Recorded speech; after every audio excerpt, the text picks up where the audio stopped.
सो हम लोगों ने डिस्कस करना है इस चैप्टर में कैपेसिटेंस को।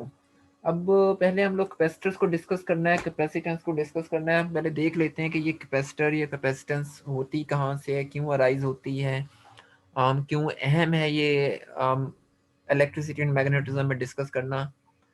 हम हमने हमारी डिस्कशन स्टार्ट हुई थी इलेक्ट्रिकल फोर्सेस से। सो हमने एफ से डिस्कशन करना स्टार्ट की थी। सॉरी। हमें पता है कि हम ये जो फोर्सेस हैं इनको फील्ड्स की फॉर्म में रिप्रेजेंट कर सकते हैं। तो आपके पास इलेक्ट्रिक फील्ड्स मौजूद हैं।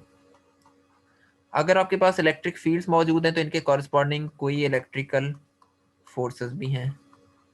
अगर जहां पर आपके पास फोर्स होती है वहां पर आपके पास कोई ना कोई एनर्जी भी मौजूद होती है, क्योंकि ये इलेक्ट्रिकल फोर्स है। सो ये आपके पास एनर्जी, इलेक्ट्रिकल एनर्जी है। अब अगला सवाल ये है कि जब आपके पास किसी चीज में एनर्जी होती है तो आप उस एनर्जी को जाया नहीं जाने देना चाहते हैं। आप ये चाहते हैं कि वो एनर्जी आपके काम आए। मिसाल के तौर पर अगर आपके पास एक बैटरी मौजूद है, एक सेल मौजूद है, तो आप उस सही सेल में एनर्जी मौजूद है, आप उसको बिला वजह फेंकेंगे थोड़ी। आपकी कोशिश होगी कि किसी तरीके से उस एनर्जी को इस्तेमाल किया जा सके। या जिस तरह हमारे पास सोलर एनर्जी की मिसाल है, हमें पता है कि सूरज हमें बिला वजह इतनी एनर्जी देता जा रहा है। तो इंसानों ने क्या सोचा कि हमें एक ऐसी डिवाइस बनानी चाहिए जिसके जरिए हम उस एनर्जी को स्टोर कर सकें और फिर अपने फायदे के लिए इस्तेमाल कर सकें। आपको फ्री में एक रिसोर्स मिल रहा है। तो हमारे इर्द गिर्द चार्जेस तो फैले हुए हैं, हर जगह पर चार्जेस मौजूद हैं। अब सवाल ये कि उन चार्जेस से यूजफुल एनर्जी किस तरीके से एक्सट्रैक्ट की जाए। लेकिन एक्सट्रैक्ट करने की तो बात बाद में आएगी, पहले आपको किसी तरह से उस एनर्जी को स्टोर करना होगा। अब यहाँ पर दो बड़े सवाल हैं कि एक तो ये कि ये जो आपको एनर्जी यहाँ पर चार्जेस हैं, इन चार्जेस की जो एनर्जी होगी, आपने उस एनर्जी को स्टोर कैसे करना है। और अगला सवाल ये है कि कितनी एनर्जी आप स्टोर कर सकते हैं। ये दो अहम सवाल हैं जिन कि अगर हम एक दफ़ा एनर्जी को स्टोर कर सकें तो फिर हम उस एनर्जी को अपने इस्तेमाल में भी ला सकते हैं। स्टोर करने का मतलब है कि आपने उस एनर्जी को काबू में कर लिया है। वो एनर्जी अब आपके कंट्रोल में आ गई है, आप उसको अपनी मर्जी से स्टोर कर रहे हैं, अपनी मर्जी से उसको आगे डिप्लॉय करवा रहे हैं। सो मिसाल के तौर पर आपकी जितनी भी डिवाइसेस चलती हैं वो जिस तरह आप ट्यूब लाइट की भी बात करें, ऐसा तो नहीं होता कि आप डायरेक्ट ट्यूब लाइट या अपने मोबाइल चार्ज करना है, मोबाइल का चार्जर उठाएं और डायरेक्ट जाके मीटर के अंदर लगा दें, या आपने ट्यूब ऑन करनी है डायरेक्ट उसका कनेक्शन मीटर के साथ कर दें। बेसिकली आपके पास एक प्रोसेस होता है कि वो जो एनर्जी वहां तक आ रही है मीटर तक, उसको आगे अब मीटर से आगे जा रही है ट्यूब लाइट तक। सो ट्यूब लाइट में डायरेक्ट नहीं जाती। ट्यूब लाइट में वैसे भी क्योंकि मीटर से लाइट आ रही है 220 वोल्ट के साथ, ट्यूब लाइट को इतनी ज्यादा एनर्जी नहीं देंगे आप, क्योंकि ट्यूब लाइट तो आपको तो कम अमाउंट ऑफ वोल्टेज चाहिए। अगर आप बहुत ज्यादा एनर्जी उसको दे देंगे तो ट्यूब लाइट को एक धमाके से फट जाएगी। सो आपको चार्जेस को कंट्रोल भी करना है। सो आप दरम्यान में बहुत सारी चीजें लगा देते हैं, वहां से चार्जेस आते जा रहे हैं, चार्जेस आते जा रहे हैं। आपने जाके लगा दिया कैपेसिटर, कैपेसिटर उन सारे चार्जेस को अपने पास स्टोर करता जा रहा है। देन अब आपको वो सारे चार्जेस आगे नहीं चाहिए और आपको चार्जेस एक खास टाइम में एक number of specific number of charges चाहिए। आप आगे रजिस्टर भी लगा देते हैं। सो रजिस्टर के थ्रू चार्जेस आपकी ट्यूबलाइट तक जाते हैं। जितना ट्यूबलाइट को चाहिए होता है रजिस्टर उतना ही आगे पहुंच जाता है और बाकी सारा डिसिपेट हो जाता है। जिसकी वजह से आपने देखा होगा कि आपकी जो रजिस्टर्स होती हैं, आपकी जो वायर्स होती हैं, वो गर्म होती हैं। वो हीट एनर्जी है, वो डिसिपेशन एनर्जी है, वो खुलैयंस हैं। वो एनर्जी ज़ाया हो रही है, वो एनर्जी हम आगे इस्तेमाल में नहीं ला रहे। सो ये अब एक अहम काम है कि आपने उस एनर्जी को स्टोर कैसे करना है। ये जो किसी चीज़ की स्टोरेज होती है, ये क्वालिटी है उस सिस्टम की कि कोई सिस्टम कितनी ज़्यादा एनर्जी स्टोर कर सकता है। ये क्वालिटी है कि एक बहुत बड़ा सिस्टम है वो ज़्यादा एनर्जी स्टोर करेगा। एक मिसाल के तौर पर आप ये समझें कि एक लैपटॉप की बैटरी में ज़्यादा पावर होती है एज़ कम्पेयर टू मोबाइल की बैटरी, क्योंकि उसकी उसकी कैपेसिटी कम है। सो जो कैपेसिटी है, ये कैपेसिटी से एक वर्ड निकला है जिसको हम लोग नाम देते हैं कैपेसिटेंस का। सो कैपेसिटेंस का मतलब होता है how much energy can be stored in a capacitor.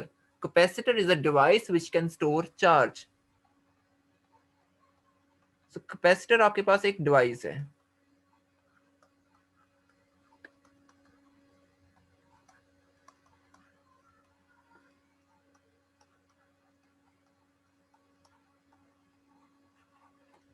और कैपेसिटेंस आपके पास क्या क्या चीज, एक क्वालिटी है उस कैपेसिटर की।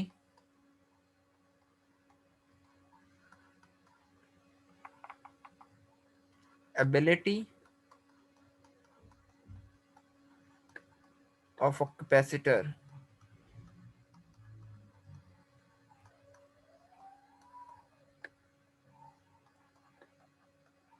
स्टोर चार्ज, बल्कि एबिलिटी से एक और ज़्यादा बेहतर वर्ड है कैपेसिटी।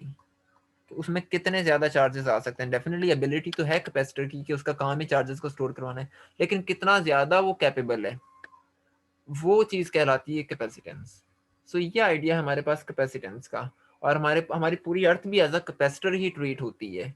हम इसको एक स्फेरिकल कैपेसिटर की मिसाल के तौर पर ले सकते हैं। लाइटनिंग का जो फिनोमेना है वो इसी वजह से हमारे यहाँ होता है। बहरहाल हमारे पास हमारी कोई भी इलेक्ट्रिकल डिवाइस ऐसी नहीं है, कोई भी इलेक्ट्रॉनिक डिवाइस ऐसी नहीं जिसके अंदर कैपेसिटर्स ना लगे हों, बल्कि जो आपका ये लैपटॉप वगैरह होते हैं इनके अंदर तो बिलियंस ऑफ कैपेसिटर्स लगे होते हैं। कोई एक दो तीन भी नहीं, बिलियंस ऑफ कैपेसिटर्स आपके मदरबोर्ड के ऊपर लगे होते हैं। अब लेकिन वो डेफिनेटली वो जो होते हैं वो आपके एनालॉग डिवाइसेस के डिफरेंट होते हैं। एनालॉग डिवाइसेस के कैपेसिटर्स अगर आप देखें तो वो आप उनको टच कर सकते हैं, आप उनको एक उनका आपको उनका एक साइज महसूस होता है, लेकिन इसके ऊपर ये इनके ऊपर जो कैपेसिटर्स होते हैं वो प्रिंट करवाए जाते हैं। इनको हम कहते हैं प्रिंटेड सर्किट बोर्ड्स। इसी तरीके से इनके ऊपर रजिस्टर्स भी प्रिंट करवाई जाती हैं, इसलिए तो बहुत छोटी सी चिप के ऊपर आपके इवन आप आजकल तो मोबाइल भी अच्छी खासी प्रोसेसर के आ रहे हैं, गीगा हर्ट्ज में उनके प्रोसेसर्स हैं। सो जब प्रोसेसर ही गीगा हर्ट्ज के तो इसका मतलब है तो गीगा बेसिकली बिलियंस है, 10⁻⁹ है। सो उसके ऊपर बिलियंस ऑफ ट्रांजिस्टर्स लगे हुए हैं, बिलियंस ऑफ रेजिस्टर्स लगी हुई हैं, बिलियंस ऑफ कैपेसिटर्स हैं, बिलियंस ऑफ कनेक्शंस हैं उसके ऊपर। सो ये काम कंप्यूटर की मदद से प्रिंट करवाया जाता है, लेकिन कोई भी डिवाइस ऐसी नहीं जहाँ पर कैपेसिटर्स इस्तेमाल ना होते हो। आजकल हर डिवाइस, किसी भी डिवाइस का कॉन्सेप्ट कैपेसिटर्स के बगैर नहीं है। सो ये बेसिकली हमारे पास एक आइडिया है कैपेसिटर्स का। अब यहाँ तक कोई क्वेश्चन तो नहीं है किसी का?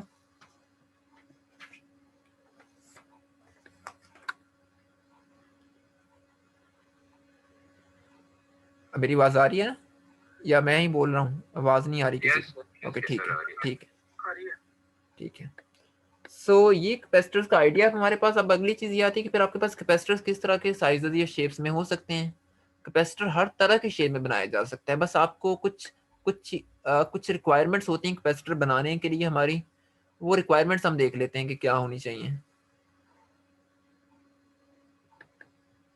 तमाम कैपेसिटर्स में ये चीजें कॉमन होंगी।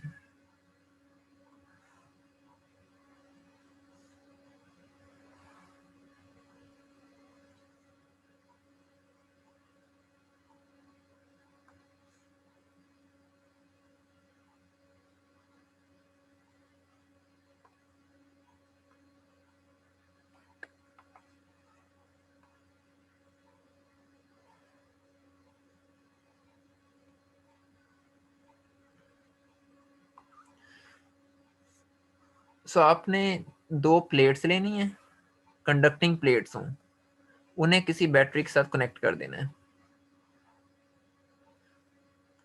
बैटरी के एक टर्मिनल पे पॉजिटिव पोटेंशियल होगा, दूसरे पे नेगेटिव होगा। सो जिसके ऊपर पॉजिटिव पोटेंशियल आ रहा होगा, जो प्लेट पॉजिटिव टर्मिनल के साथ कनेक्टेड होगी उसके ऊपर पॉजिटिव चार्जेस आ जाएंगे, जो नेगेटिव के साथ कनेक्टेड होगी उसके ऊपर नेगेटिव चार्जेस आ जाएंगे। इन दोनों प्लेट्स के दरमियान आपने फासला कोई भी रख सकते हैं, हमने डी रख दिया है। किसी फासले से सेपरेटेड होनी चाहिए, आपस में मिली हुई नहीं होनी चाहिए। ये जो प्लेट्स हैं आपके पास, ये कंडक्टिंग होनी चाहिए।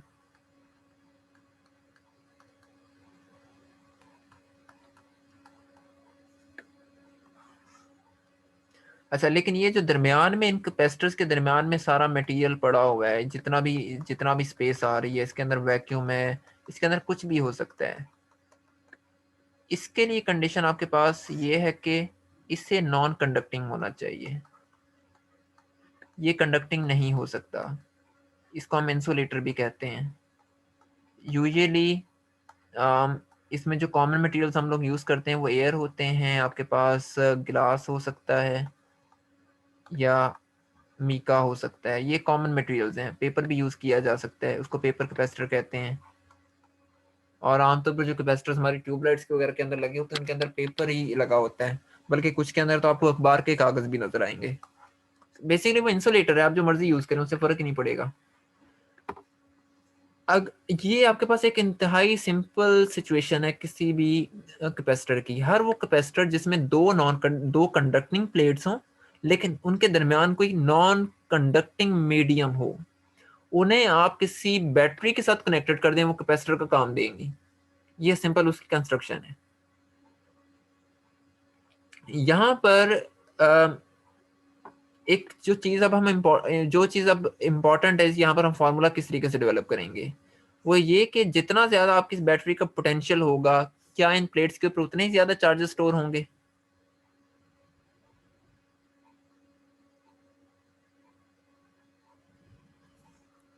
तो सपोज करते हैं कि अगर आपके पास V1 10 वोल्ट्स की है और V2 20 वोल्ट्स की है, सो हमें पता है कि V2 is greater than V1। किसका चार्ज ज़्यादा होगा किस बैटरी की वजह से? V2 ज्यादा होगा।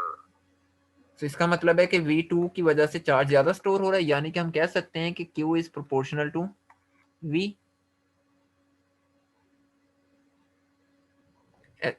कह सकते हैं ना ऐसे।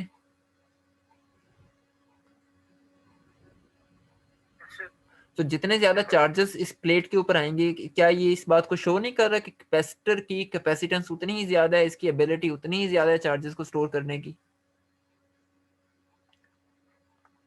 सो लिहाजा हम इसको कांस्टेंट को खत्म करके यहाँ पर लगा देते हैं C। इसी वजह से हम इस C को नाम दे रहे थे ability of a capacitor to store charge. ये आपके पास कैपेसिटेंस का फॉर्मूला बनता है। सो जिसको V पोटेंशियल डिफरेंस है। यहाँ पर हमने इसको कांस्टेंट एज्यूम किया हुआ है, लेकिन बाज़ औक़ात इनके ऊपर ना इस तरह एरो का सिंबल लगा दिया जाता है, ये शो करता है कि ये वेरिएबल है, तो हम अपनी मर्जी से कैपेसिटेंस को इंक्रीज और डिक्रीज कर सकते हैं। लेकिन यूजुअली हम लोग कांस्टेंट पोटेंशियल डिफरेंस को ही डिस्कस करेंगे।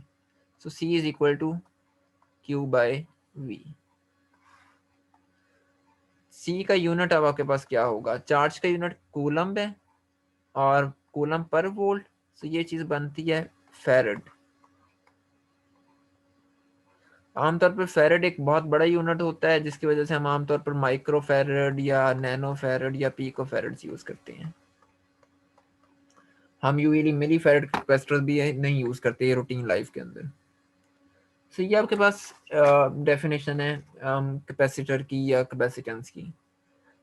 हमारा पूरे चैप्टर के अंदर जो मकसद है वो ये कि हम किसी तरीके से कैपेसिटी, हम क्या मैकेनिज्म होगा जिसके ज़रिए हम कैपेसिटेंस कैलकुलेट कर सकें। हमारा असल टारगेट इस सी को फाइंड करना है। कोई भी कैपेसिटर आ जाए तो ये सी कैसे कैलकुलेट की जाएगी।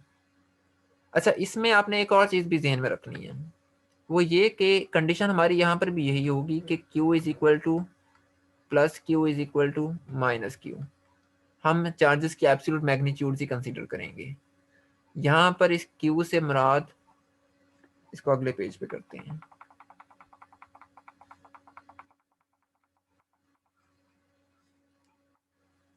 हम यहाँ पर इस Q से मुराद, चाहे आपके पास पॉजिटिव प्लेट के ऊपर चार्जेस प्लस क्यों हैं और नेगेटिव प्लेट के ऊपर माइनस क्यों है, लेकिन हम हमेशा इनकी एब्सोल्यूट मैग्नीट्यूड्स लेंगे।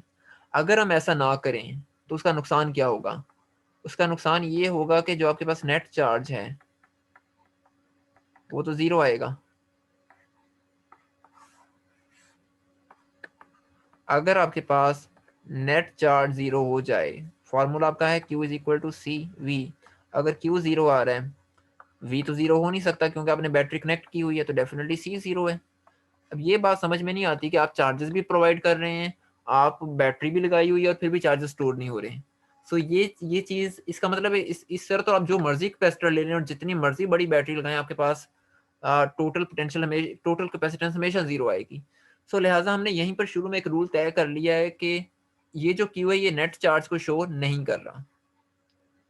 इस क्यू से मुराद या तो हम पॉजिटिव प्लेट लेंगे या नेगेटिव प्लेट लेंगे, लेकिन दोनों सेम होगी क्योंकि हम उनकी एब्सोल्यूट मैग्नीट्यूड ले रहे हैं, उनकी उनकी पोलैरिटी को डिस्कस नहीं कर रहे। ये हमने एक रूल डिफाइन कर लिया है यहाँ पर। सो आप हमेशा एक ही प्लेट को डिस्कस करेंगे, कैपेसिटेंस कैलकुलेट करते हुए दोनों प्लेट्स को कंसीडर नहीं करेंगे। अभी हम इस चीज को बात को कनेक्ट करेंगे चैप्टर नंबर 23 की एक लॉजिक के साथ जो हमने डिस्कस की थी गॉस लॉ में। यहां तक अगर किसी को कोई क्वेश्चन है तो आप लोग पूछ लें।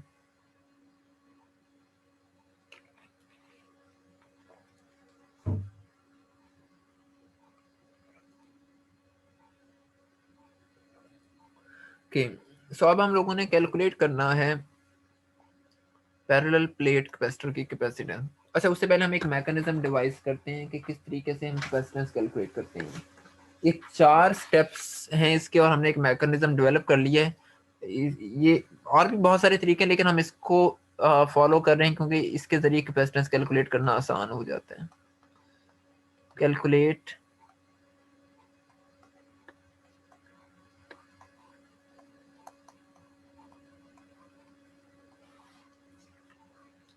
सबसे पहला काम आपने ये करना है, किसी भी कॉन्फ़िगरेशन में चार्जेस को क्यू एज्यूम करना है।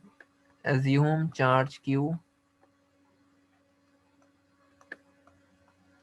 ऑन ईच प्लेट, क्या हर प्लेट के ऊपर चार्ज क्यू है, चाहे वो आपके पास प्लस क्यू है चाहे वो माइनस क्यू है। अगला काम, आपको चार्ज क्यू पता लग गया, अब आपने इलेक्ट्रिक फील्ड कैलकुलेट करनी है।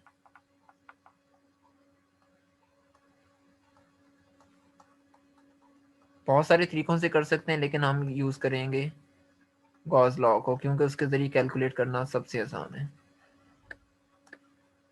गॉस लॉ आपके पास है,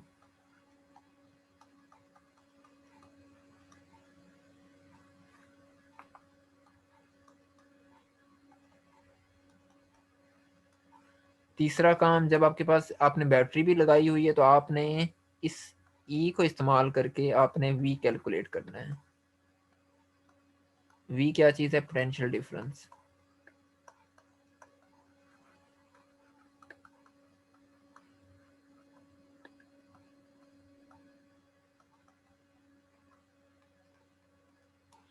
इसका फॉर्मूला आप लोगों ने पढ़ा हुआ है, delta V is equal to minus delta E over delta R. अभी मैं थोड़ा सा इसकी वजाहत करूंगा कुछ देर में इस फार्मूला की। जब आपके पास, बेसिकली इसको हम वी का नाम देते हैं, सो जब आपके पास क्यू भी आ गया वी भी आ गया तो आप सी कैलकुलेट कर सकते हैं। किस फार्मूले से? C is equal to Q by we.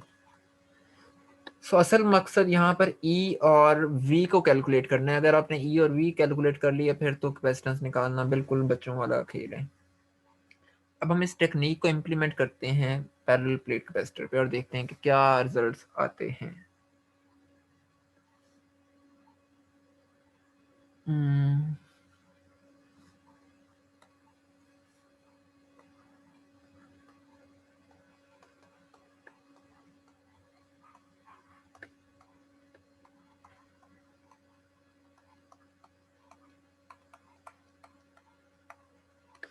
capacitance of a parallel plate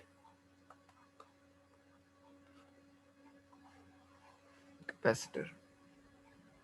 हम एक कैपेसिटर पहले यहाँ पर डिज़ाइन कर लेते हैं।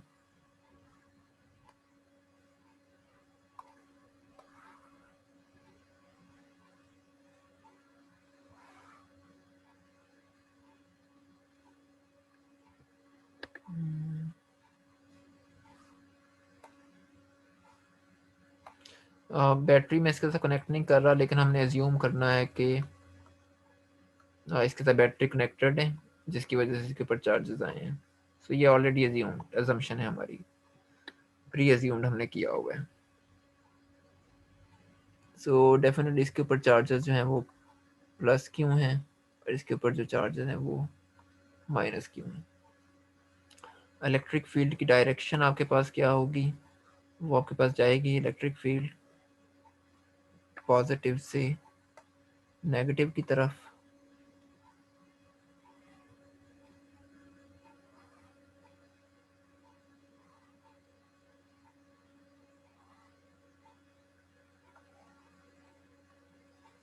सो ये आपके पास डायरेक्शन इलेक्ट्रिक फील्ड की, जो हमारी कन्वेंशन भी होती है।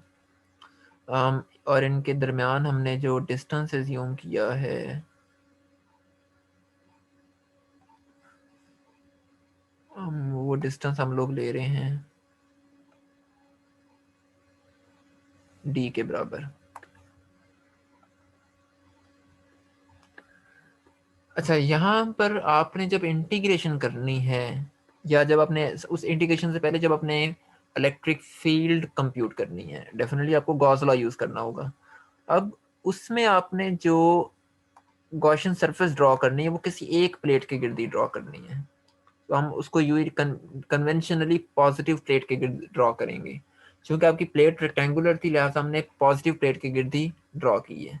ऐसा क्यों है, अभी हम इसको देखते हैं, फिर इंटीग्रेशन की बात करते हैं। सो ये आपके पास गॉसियन सरफेस है। आपको याद होगा हमने चैप्टर नंबर 23 में जब कैलकुलेशन की थी पोटेंशियल की, फील्ड की, ई पॉजिटिव आपने कैलकुलेट की थी सिग्मा ओवर 2 एप्सिलॉन नॉट। और हमने ये कहा था कि अगर ये इंडिपेंडेंट प्लेट्स हैं दरम्यान में, चूंकि एक इंसुलेटर है, ये कंडक्टिंग नहीं है, नॉन कंडक्टिंग सिचुएशन है, तो आप चाहे नेगेटिव की कंसीडर करें उसके लिए भी यही आती है। सो लिहाजा हमें ज़रूरत नहीं है पूरे कैपेसिटर के ऊपर गॉसियन सरफेस ड्रॉ करने की, हम किसी एक ही प्लेट के ऊपर ड्रॉ कर सकते हैं। क्लियर है ये रीजन? सर जरा दोबारा बताइएगा। आपने हमने चैप्टर नंबर 23 में जब बात कर रहे थे कि किसी non conducting sheet of a charge के ऊपर इलेक्ट्रिक फील्ड क्या होगी, तो हमने एक दफा पॉजिटिव शीट ली थी और हमने देखा था कि उसका उसका आपके पास पोटेंशियल, उसकी फील्ड आपके पास इसके बराबर आती है। और देन हमने सिमेट्री से साबित किया था कि अगर आपके पास नेगेटिव चार्जेस हों तो उसके लिए भी आपके पास फील्ड इसी के बराबर आएगी, क्योंकि उसकी वजह ये है कि आप चार्जेस की एब्सोल्यूट मैग्नीट्यूड ले रहे हैं। और ये तो नंबर सर क्या है? लेकिन उसमें हाँ, केस ये भी तो था ना कि जब दोनों प्लेट्स हैं कैपेसिटर के फॉर्म में, तो तब ये मतलब कि surface area over absolute not, यानी दोनों को ऐड कर देंगे। अगर वो कंडक्टिंग हो तब वहां पर कंडीशन ये थी, हमने रखा उनको ऐसे ही था जिस तरह आप कह रहे हैं इसी तरीके से, लेकिन हमने वहां पर कंडीशन ये लगाई थी कि ये पूरा जो सिस्टम है ये कंडक्टिंग है, चार्जेस फ्लो कर सकते हैं पॉजिटिव क्यू से नेगेटिव क्यू तक।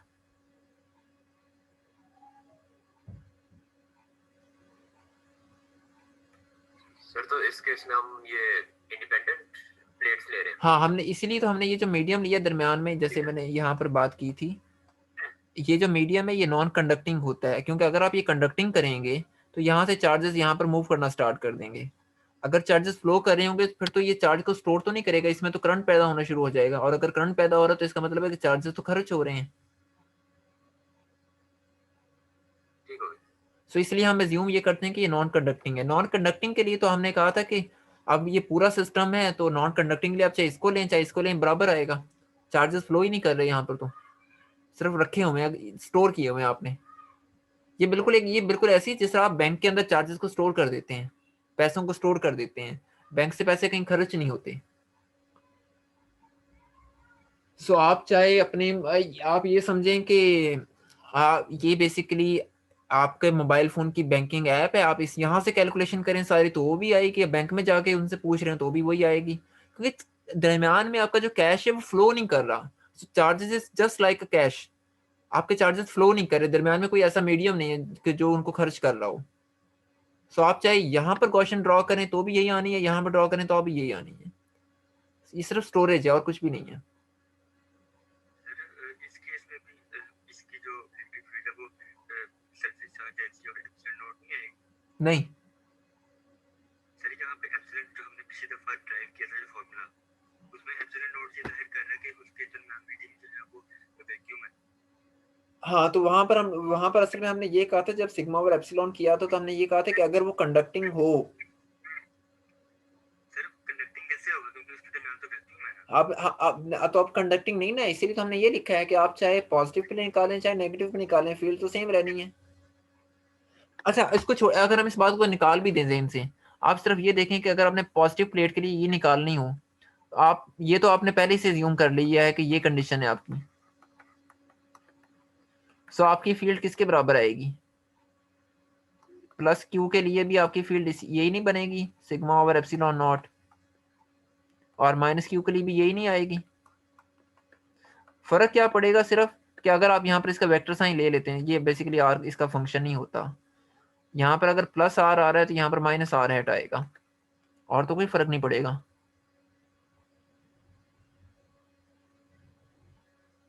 तो वही ना, मतलब कि इस केस में भी तो ऐड करके ऐड आंसर नहीं वही कर आएगा रहे, sigma over epsilon not. Add नहीं कर रहे, हम टोटल नहीं निकाल रहे, हमने ये चीज नहीं करनी। अगर हम ये करें तो फिर आपके पास ये चीज बनेगी, हम ये तो कर ही नहीं रहे, क्योंकि ये करने का मकसद ये है कि इसकी और इसकी फील्ड के दरमियान कोई कनेक्शन है। यहाँ इसका मतलब है कि चार्जेस ट्रेवल कर रहे हैं, चार्जेस ट्रेवल तो कर ही नहीं रहे। ये केस है कंडक्टिंग के लिए, यहाँ पर चार्जेस फ्लो नहीं कर रहे। लेकिन वही तो कह रहा ना कि जब हमने पिछली दफा जो ड्राइव किया था वहां पे तो सिस्टम नॉन कंडक्टिंग ही था। हाँ, क्योंकि बीच दरमियान में वैक्यूम था, तो जब वहां पे हम ऐड कर सकते हैं, वहां हमने ऐड ही किया था, तो यहाँ तो नहीं ऐड कर सकते। किधर हमने नॉन कंडक्टिंग के अंदर इसको ऐड किया था? फिर पिछली दफा जो हमने ड्राइव किया था एक मिनट, जो हमने नहीं हमने नॉन कंडक्टिंग में ऐड नहीं किया हुआ, वो कंडक्टिंग के केस में किया था। नहीं मेरे पास अभी ये क्वेश्चन नंबर 23.13 है, नॉन कंडक्टिंग के केस में तो हमने ऐड किया ही नहीं। वो जिस एडिशन की बात आप कर रहे हैं वो हमने बात ये की थी, वो जो एडिशन आपके जहन में चल रही है वो ये कि अगर ये आपके पास पॉजिटिव प्लेट है तो यहाँ से फील्ड इस डायरेक्शन में भी हो सकती है। हम इस चीज को वहां पर ऐड किया था जिसकी वजह से ये 2 का फैक्टर आया था। हमने ये ऐड नहीं किया था कि पॉजिटिव और नेगेटिव की कंबाइन फील्ड क्या होगी, ये एडिशन ही हमने वहां पर की थी।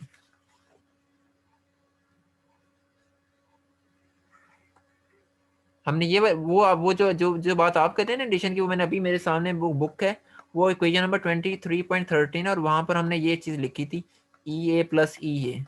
सबने ये कहा था कि जो फील्ड राइट की तरफ जा रही जो लेफ्ट की तरफ जा रही वो दोनों बराबर हैं, जिसकी वजह से हम टोटल फील्ड निकालने के लिए उसको ऐड कर रहे हैं। हमने ये वाला काम नहीं किया था वहां पर नॉन कंडक्टिंग के केस में।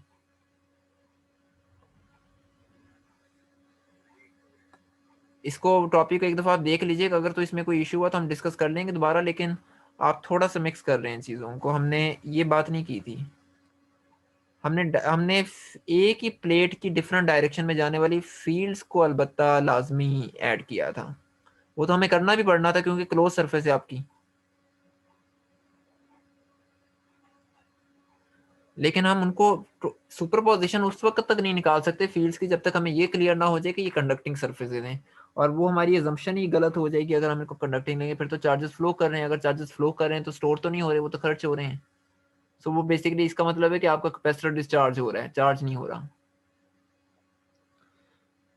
अगर आपने गॉस उसको देख लीजिएगा, अगर तो उसमें मतलब अगर फिर भी आपको कोई कंफ्यूजन नहीं तो हम इसको डिस्कस कर लेंगे, ऐसा कोई इशू नहीं है। उसको हम आप उसको एक दफा लेकिन टॉपिक को पढ़ लीजिएगा, फिर हम उसको डिस्कस कर लेंगे दोबारा।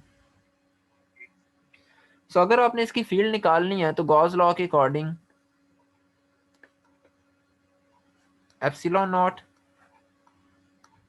ई dot D A is equal to Q, और हमने देखा था कि पिछली दफा के यहाँ पर हर डायरेक्शन में ई और डी एक दूसरे के पैरेलल होंगे। cos 0 1 हो जाएगा, ई को आप बाहर ले जाएं,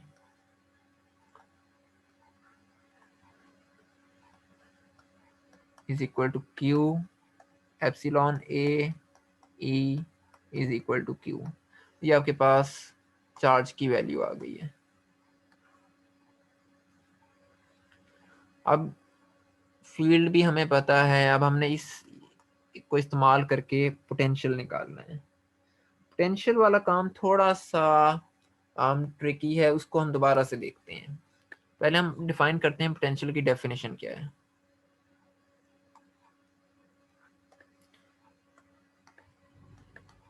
ये असल में हमने एक चैप्टर बीच में स्किप कर दिया, इसलिए हम इसको मैं बहुत ज़्यादा इसके ऊपर डिस्कशन तो नहीं कर सकता, वरना हमें सारा टाइम हमारा इसके ऊपर लग जाएगा।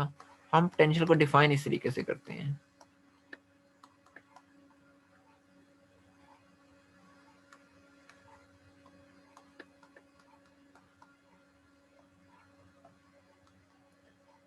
ये डेफिनेशन है पोटेंशियल की, पोटेंशियल डिफरेंस की। अब आप यहाँ पर ये देखें कि यहाँ पर माइनस का साइन आ रहा है, और यहाँ पर आप स्टार्ट कर रहे हैं इनिशियल से फाइनल तक जा रहे हैं।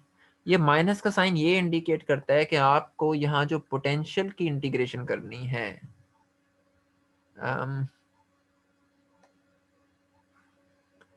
पोटेंशियल की इंटीग्रेशन आपको ऑपोजिट डायरेक्शन में करनी पड़ेगी। यानी कि आपको पोटेंशियल की इंटीग्रेशन नेगेटिव से पॉजिटिव की डायरेक्शन में करनी पड़ेगी, क्योंकि क्योंकि ये बाय डेफिनेशन सीन ये है कि आपकी जो फील्ड होगी वो यहाँ तो आप ले रहे हैं उसको ई पॉजिटिव, सॉरी इसको आप ले रहे हैं ई इनिशियल और इसको आप कह रहे हैं ई पॉजिटिव। इसी तरीके से ये आपके पास फाइनल है जहाँ पर लाइन एंड हो रही है और ये आपके पास नेगेटिव प्लेट है। लेकिन पोटेंशियल के केस में काम उल्टा है। पोटेंशियल के केस में ये जो प्लेट होगी आपके पास, इसका ये आपकी इनिशियल बन जाएगी और ये आपकी बन जाएगी फाइनल। सो लिहाजा इंटीग्रेशन की डायरेक्शन रिवर्स है। ये इसको डिफाइन इस तरीके से किया हुआ है। सो इसलिए हमें हमें यहाँ पर इंटीग्रेशन रिवर्स करनी पड़ रही है। सो बहरहाल इसको हमें इसकी इंटीग्रेशन करते हैं। माइनस माइनस से पॉजिटिव की तरफ जाना है। अच्छा, जब हम माइनस से पॉजिटिव की तरफ जाएंगे तो ई डी एस तो वैसे ही आ गया, लेकिन आप ये देखें कि इसका मतलब है कि यहाँ पर आपके पास एस की वैल्यू 0 है और यहाँ पर आपके पास एस की वैल्यू डी के बराबर है। इंटीग्रेशन की डायरेक्शन आपके पास है लेफ्ट से राइट की तरफ। एस आपका जा रहा है लेफ्ट से राइट की तरफ, सॉरी राइट से लेफ्ट की तरफ। लेकिन आपकी जो फील्ड है वो जा रही है लेफ्ट से राइट की तरफ। ऐसे ही है। अगर आपने इस नेगेटिव प्लेट को इनिशियल पॉइंट मानना है तो आपका जो लाइन एलिमेंट है वो यहाँ पर डी 0 के बराबर है और यहाँ पर जाके डी के बराबर हो जाता है। तो इसका मतलब है कि आपका लाइन लेफ्ट राइट से लेफ्ट की तरफ है, लेकिन फील्ड आपकी पॉजिटिव से नेगेटिव प्लेट की तरफ है। सो इस सूरत में आपके पास ई और डी एस एक दूसरे के एंटी पैरेलल होने चाहिए। अगर ये एंटी पैरेलल हैं तो एंगल बनना चाहिए 180 डिग्रीज का। सो लिहाजा यहाँ पर हम लिखेंगे कॉस 180 डिग्रीज और ये चीज आपके पास बन जाएगी माइनस ई बाहर आ गया डी एस -1 माइनस प्लस। असल में आपको सिर्फ कैलकुलेशन करनी है ई डी एस की। स्टार्ट आपने किया था एस इज इक्वल टू 0 से और आपकी फाइनल पोजीशन पहुंची है पॉजिटिव प्लेट पे जाके डी एस हो गया डी के बराबर। सो यहाँ पर चूंकि 1 होता है इसको इंटीग्रेट करें, एवेल्युएट कर लेते हैं। So E into D -0 V equals E D, यानी E equals V over D. So ये आपके पास पोटेंशियल कैलकुलेट हो गया। क्योंकि ये कौन से वाला माइनस, 2 माइनस लगे हुए हैं, इसकी बात कर रहे हैं। ये cos 180 की वजह से आ रहा है, क्योंकि आपकी इलेक्ट्रिक फील्ड जा रही है पॉजिटिव से नेगेटिव की तरफ, लेकिन आपका डीएस जा रहा है नेगेटिव से पॉजिटिव की तरफ। हमने इंटीग्रेशन की डायरेक्शन को रिवर्स किया है ताकि वी पॉजिटिव आए।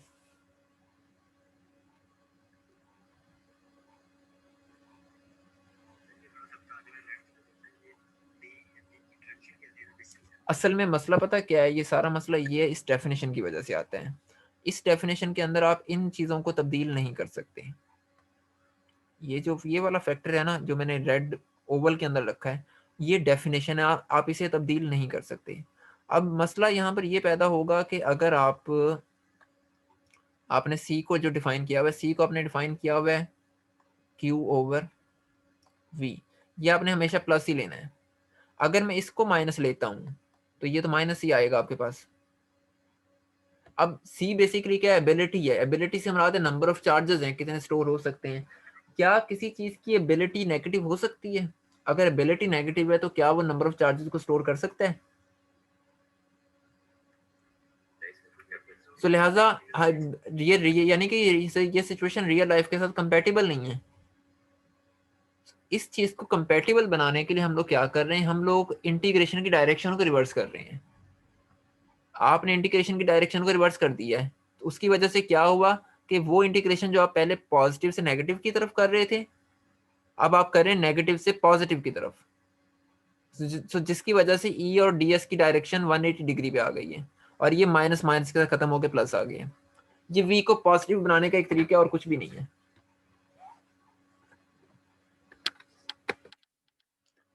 क्लियर हो गया या इसमें अभी भी कोई मसला है?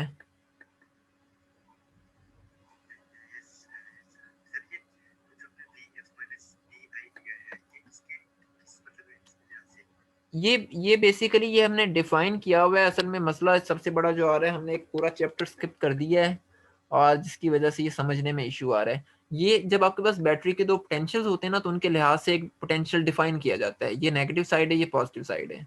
सो ये बेसिकली इस इनके दरमियान जो पोटेंशियल का डिफरेंस आ रहा है, उसको हमने ये नाम दिया वी एफ माइनस वी आई का। सो जो वी एफ है असल में ये पॉजिटिव है, और जो वी आई है ये नेगेटिव है। सर ये पोटेंशियल डिफरेंस वेक्टर होगा? नहीं, ये स्केलर होता है। तो मतलब कि अगर इसकी डायरेक्शन देखी जाए तो वैसे, यानी कि अगर वेक्टर हो तो वो नेगेटिव टू पॉजिटिव होगी। वो इसकी डायरेक्शन नहीं होगी। में डी है। नहीं, वो इसकी डायरेक्शन नहीं होगी, वो डायरेक्शन होगी डीएस की। हम डीएस के ऊपर इंटीग्रेट कर रहे हैं। ठीक है, सही है। वो बेसिकली आप ये कह रहे हैं ना कि आप लेफ्ट से आपके पास चूंकि यहाँ पर एक माइनस का साइन आ रहा है, तो आपने खुद को समझाने के लिए ये कर लिया कि अब आपने इस नेगेटिव को खत्म करना है, तो आप पहले जो इंटीग्रेशन कर रहे थे लेफ्ट से राइट की तरफ, आप उसे कर दें राइट से लेफ्ट की तरफ। सो अगर आप ये चीज़ है, ये बिल्कुल ऐसी है कि अगर आप ए से बी कर रहे हैं, और अगर आप अचानक से करना शुरू कर दें बी से ए तक, तो आपको बाहर माइनस लगाना पड़ेगा एक।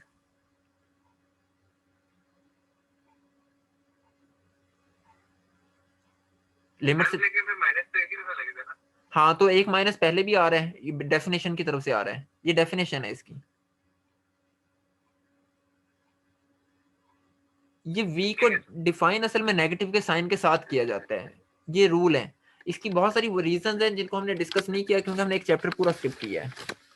क्योंकि v की डेफिनेशन में माइनस आता है, और उसे पॉजिटिव बनाने के लिए हमें फिर ये वाला काम करना पड़ रहा है यहाँ पर, ये वाला। और हम v की डेफिनेशन को तब्दील नहीं कर सकते। अगर हम उसे तब्दील करेंगे तो फिजिक्स में और तरह के मसाइल खड़े हो जाएंगे। सर तो यानी कि ऐसे तो ई और एस के डी के दरमियान में एंगल हमेशा 180 ही होगा। हाँ बिल्कुल, हाँ बिल्कुल, ये रूल है ना हमारा। ये अब ये हमने रूल सेट कर दिया कि आपने इंटीग्रेशन हमेशा ऑपोजिट तरह से करनी है, दूसरी तरह से करनी, ई के ऑपोजिट करनी है। ठीक है सर। जी हाँ जी।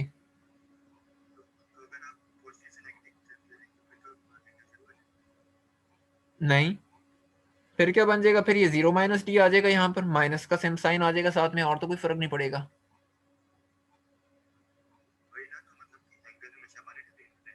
सर लेकिन ऐसे हाँ, तो फिर एंगल आपके पास जीरो आएगा ना। माइनस आ जाएगा क्या सर? अगर एंगल जीरो होगा तो वी नेगेटिव आ जाएगा और सी नेगेटिव आ जाएगा, ठीक है। जी सर। और हम उसी चीज से बचना चाह रहे हैं। देखिए असल में मसला पता है क्या है, यहाँ पर एक इशू ये आता है सी के नेगेटिव का। सो मिसाल के तौर पर आपके पास अगर कोई सेल हो, आप ये कहें कि सेल, या तो सेल डेड हो जाता है या उसके अंदर कोई पॉजिटिव एनर्जी होती है। अगर आप ये कहें कि इस सेल के अंदर माइनस एनर्जी है, तो क्या वो सेल किसी काम का है फिजिकली? क्या आप उसे इस्तेमाल कर सकते हैं किसी डिवाइस में?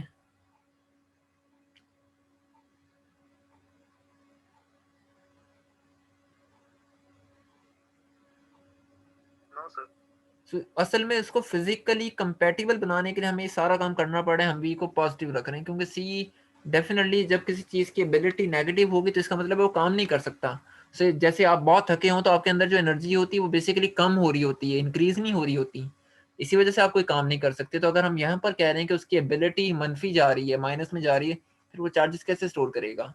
सो ये सिर्फ नोटेशंस को आपस में कंसिस्टेंट रखने के लिए हम इंटीग्रेशन रिवर्स कर रहे हैं, और कुछ भी नहीं है यहाँ पर मसला। जी, आपकी आवाज बहुत स्लो आ रही है।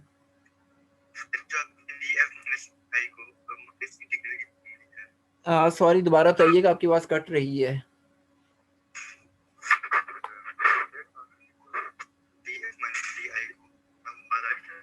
हाँ जी,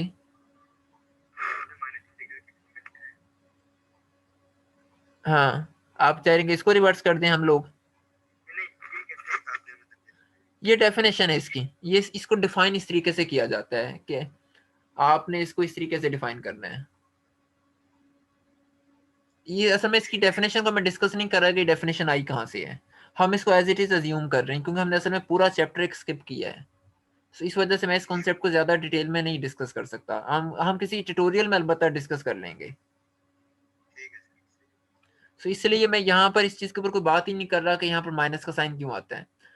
ये डेफिनेशन है, ये अभी मैं लेक्चर के बाद में अलबत्ता थोड़ी सी वजाहत कर दूंगा कि माइनस का साइन किस वजह से आ रहा है। फिलहाल हम इसको एज इट इज ही ले रहे हैं। सो एक दफ़ा आपने ये कैलकुलेट कर लिया है, या आपने v कैलकुलेट कर लिया, तो फिर तो आप बहुत इजीली कैलकुलेशन कर सकते हैं इसकी कैपेसिटेंस की। अब यहीं पर ही कर लेते हैं। सो c आपके पास है q बाय v। q आपने निकाला था एप्सिलॉन e a, और ये आपने निकाला है E D. So parallel plate capacitor की कैपेसिटेंस आ गई एप्सिलॉन ए ओवर डी। और जो ए है आपके पास, ये किसी गॉसियन सरफेस का एरिया होगा, क्योंकि आपकी जो गॉसियन सरफेस थी वो आपने ली थी प्लेनर, तो लिहाजा ये simply length multiply by width है। सो ये आपके पास कैपेसिटेंस है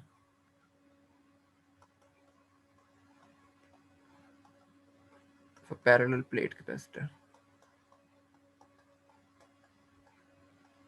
इसमें कोई मुश्किल, सारे काम हमने सिर्फ इसी तरीके से करने, ज़्यादा से ज़्यादा ये ए का फ़र्क पड़ता जाएगा, बाकी सारा काम यही होगा। जैसे यहाँ पर हम ए को एज इट इज़ ले रहे हैं, तो अगर ये स्फेरिकल कैपेसिटर हो तो आप ए की जगह 4 पाई r² लगा दें, और इससे ज़्यादा कोई खास फ़र्क नहीं है। लेकिन बार हम कैलकुलेट करेंगे और देखेंगे कि और क्या क्या डिफरेंसेस आते हैं। कल हम कैपेसिटर्स की ज़्यादा जनरल फॉर्म्स को डिस्कस करेंगे, हम जैसे स्फेरिकल कैपेसिटर है, सिलेंड्रिकल कैपेसिटर है, और आइसोलेटेड कैपेसिटर है। अब कल से मुराद है सैटरडे की क्लास में। सो फिलहाल आज की क्लास में हम लोगों ने यही चीज़ें डिस्कस करनी थी। मैं रिकॉर्डिंग अब एक दफ़ा ऑफ कर दूंगा, तो अगर आपको कोई क्वेश्चन हो तो आप डिस्कस कर लीजिएगा।